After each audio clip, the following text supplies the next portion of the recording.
The film centres around Sasha, who, after a tragic climbing accident in Norway, retraces her partner's roots back to the Australian outback. And there she encounters a local native, Ben, who, after a few encounters in the outback, is no coincidence that he is following her, and the hunt is on. Charlize Theron mumbles her lines, and there's no way you're telling me that she is actually doing the climbing, kayaking, and survival aspect of the film, which is 90% of it.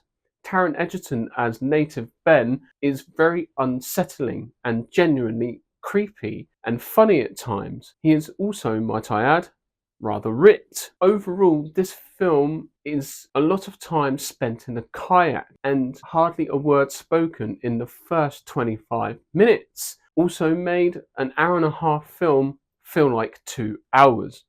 I give this film 2 stars because Taron Egerton saves it.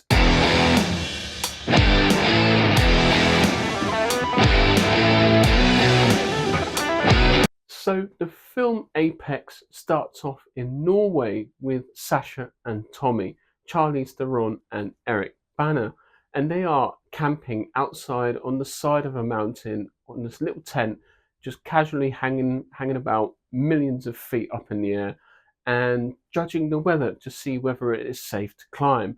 And there is a storm front coming in, but yet they're like, right, we want to summit today. So they decide to go anyway.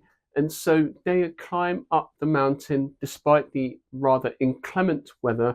And as the storm draws closer, the wind picks up, the cold increases, and this makes it much more difficult to climb. And so Tommy loses his grip on one of the holes, slips, and he falls. Charlize Theron's character Sasha is holding on to him for dear life and has to make the tough choice whether to let him go or try and save him. But unfortunately, she ends up letting him go. This is the main reason for her to go to the outback, is because she wants to retrace her partner's roots back to his hometown in the outback.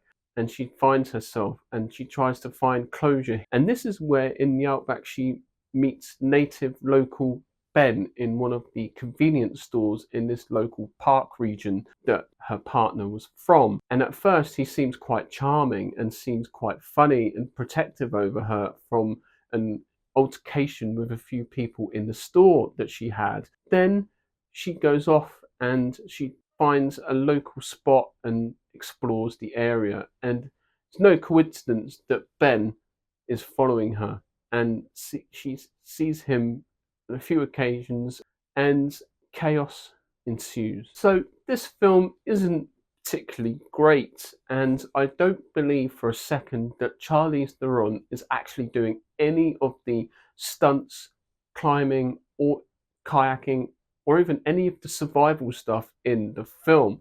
And the times that she is on screen performing as the character Sasha, even the few lines that she does have in the film aren't delivered very well and feel quite monotonous. And even when she's being emotional, it seems really forced and not what you would call Oscar worthy, shall we say. I do believe that it is Taron Egerton's character Ben as the native Australian is the standout performer. His creepy, charming persona is really unsettling, and he's quite funny at times as well, and the way he delivers his lines is very cheekily done and with a sense of humour as well.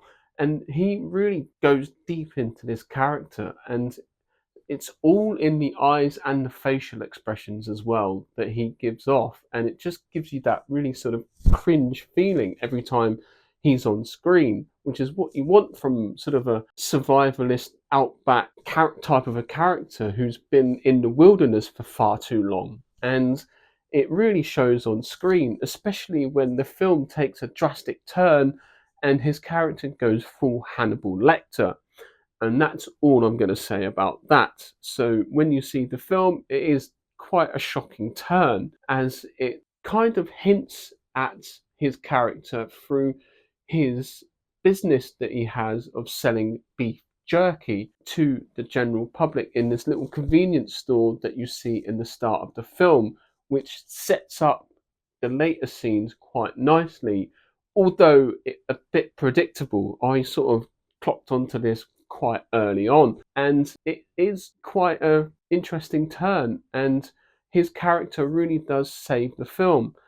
The action sequences are pretty good, although a little bit unbelievable. I don't think for a second that anyone would climb a rock face barefoot, not a chance in hell. And also, you could tell some shots were shot in a pool because you could see the difference in how the water was being interacted with the characters and the actors in one scene compared to another is very sort of noticeable, which is a bit frustrating. It does have its flaws and it does have a lot of things wrong with it, but it's one of those films that you can watch just in the background whilst you're doing other things. Yeah, I don't think for a second that Charlize Theron did any of her own stunts in this at all. When a character and an actor doesn't do it and leaves it to the stunt doubles, it just doesn't give you that believability. And you could also tell as well, they'll give you like a couple of close-up shots and it was like, I don't believe it at all.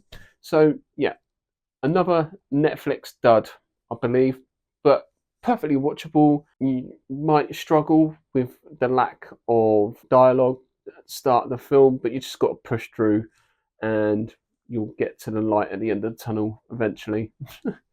But anyway, let me know what you think of the film and let me know what your favourite sort of survival film is. Let me know what other Netflix duds that you have seen recently that haven't been particularly great as well. So thank you very much for watching. Please remember to like and subscribe to my channel, and I shall see you in the next video.